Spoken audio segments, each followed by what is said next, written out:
March 23rd marks the official beginning of a new era for China and Italy. Italy has joined China's Global Belt and Road Initiative, becoming the first G7 country to do so. The Memorandum of Understanding between the two countries was signed in Rome during Chinese President Xi Jinping's now historic state visit. The two countries hope to increase cooperation across many industries, including infrastructure, medicine, and aviation, and have already signed agreements in the fields of energy, steel, and gas pipeline. Italy's Deputy Prime Minister emphasized the value of the deals for his country, up to $22.5 billion. The Italian Industrial Association, Confindustria, has been working behind the scenes to prepare Italian companies.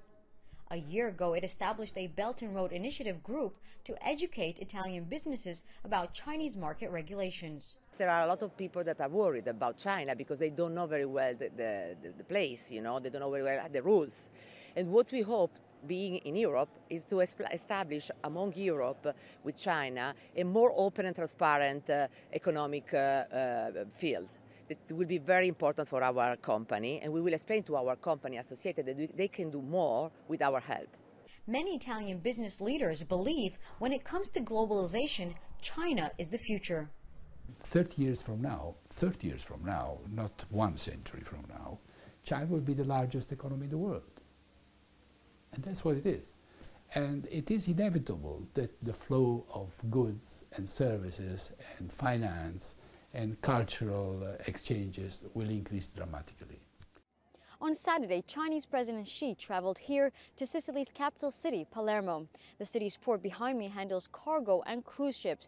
However, city officials hope to attract investment to build a new port with a much larger capacity to transform it into a Mediterranean hub. Italian ports are expected to be an important part of Chinese-Italian agreements, with ports in Italy offering new gateways to the European market for China. Officials from both countries have also vowed to promote multilateralism and safeguard an inclusive world economy. Speaking at the China Development Forum, Chinese Vice Premier Han Zheng promised to further boost imports and reduce the trade surplus. China will never stop promoting a higher level of opening up. Even if we face protectionism and unilateralism, China never treads on the heels of it, builds up any barriers, and goes backwards. We will continue to expand import positively and undoubtedly.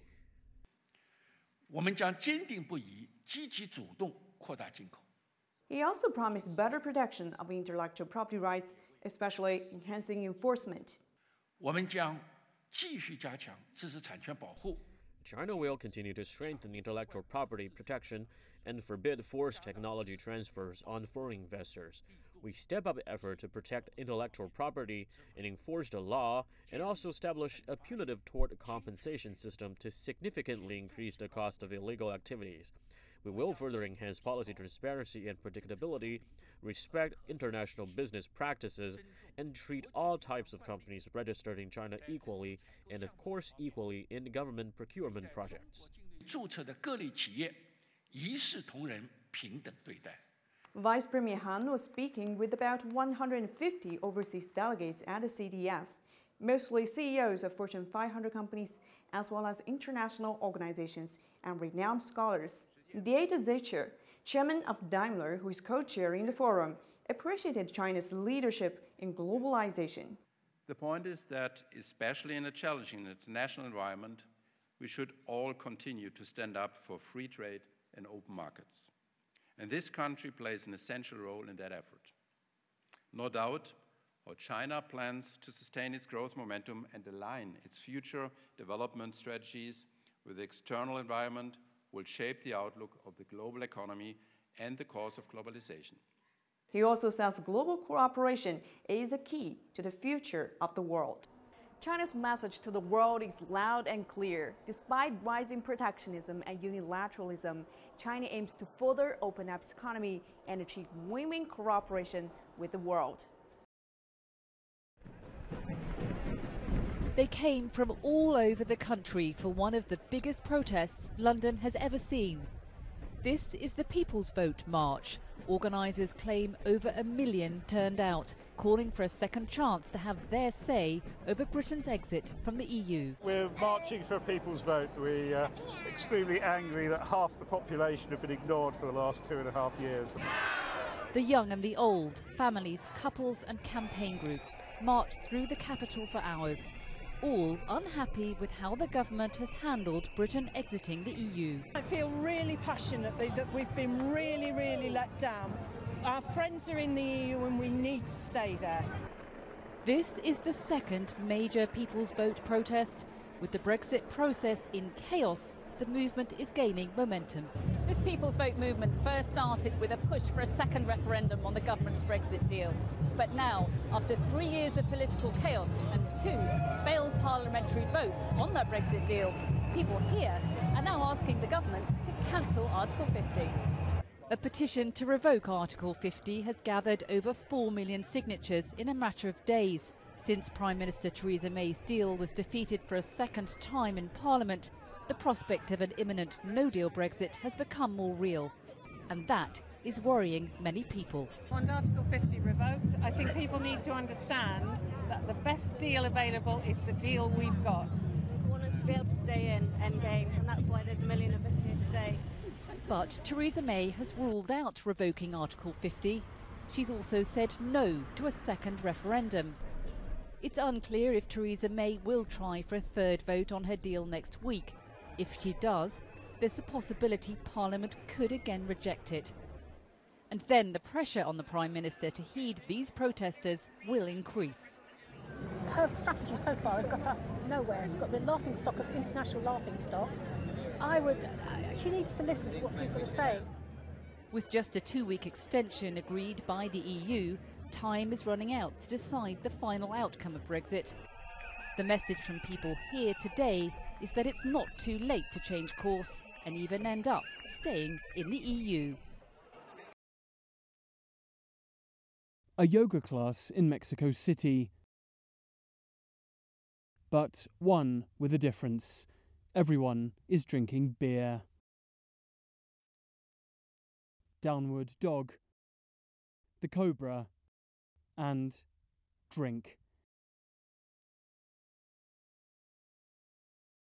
This is beer yoga, the latest form of the Indian discipline in which practitioners drink 3 beers during an hour-long class. Before I practiced only yoga, but when I heard about a mix of yoga and beer, I love beer, so it seems a perfect combination. When I get stressed out after work, drinking a beer relaxes me, and yoga relaxes me too. So the combination of both is incredible.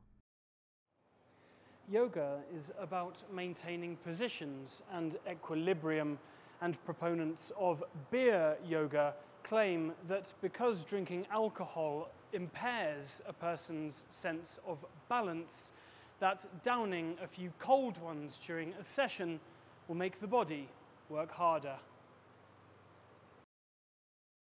It got its start in Mexico City by Selene Magni, who promotes the discipline not only as an effective form of exercise, but as a good way to get more people interested in yoga.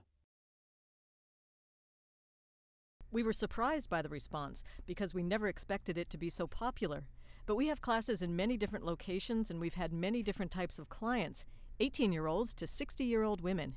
It has attracted lots of people because it's a friendly atmosphere.